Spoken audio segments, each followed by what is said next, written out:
Now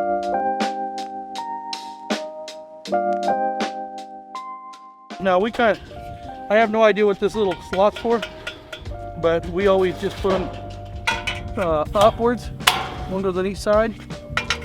And now when you put those 10 screws in, it makes the leg stiff, but I never put those on until I'm on the line. Now I'm on the line, now that's gonna help me to stay strong. So we go through and put those in, but they don't have them for the gables.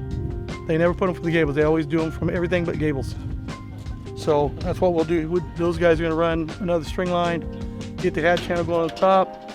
We'll start putting these in. And people always complain about putting these on here, but we found it's easy if you put your shoulder into the thing and you pull the drill to you. They go right in, unless they're bad screws or hard metal. So that's how those are. So you got 10 on each side, 5 on each side, which really makes that leg solid. That's why we don't screw those off when we stand the trusses. You just don't do it. And then they also tell you don't tighten these bolts up. Never tighten these bolts up until you're ready to where you completely plumb, because you seen how we shook them in? Well, that's got to pivot a little bit. The first one I did, I tightened my bolts up and I fought it to get them in, and I started looking at them like, wait a minute. A video that I saw, guy said leave them loose, that way the plate will shake them up and you can get them right in the bag. So we don't tighten those bolts up until we're done, and then we go back and impact them on.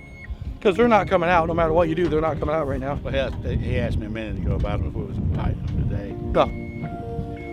No, I don't even tighten them until actually I get the sheet metal on, and then we're done. But once the leg support's on, yeah, you can probably tighten them because it ain't gonna go nowhere.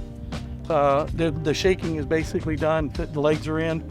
The supports, we'll get the supports on. Get hatch channel run. Get the hatch, at least usually run the hatch channel, that kind of secure it, especially since it's getting real windy.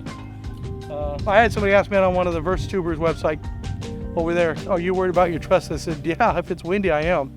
So when it's windy, if I can't run a string line, I'll just go up and slap hatch channel down both sides of it. I'm not even on layout. I'll just run them out just to get my building secured.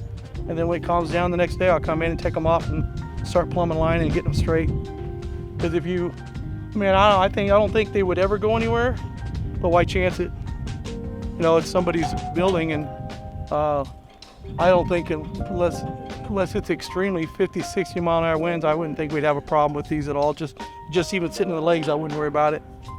But I won't even sheet it until I get the leg supports on, because that locks these onto the base rail where they won't lift up. So it's going to be a nice RV port. I'm always excited to get them done and get their successful in here. Then I look at them and go, wow, we built that.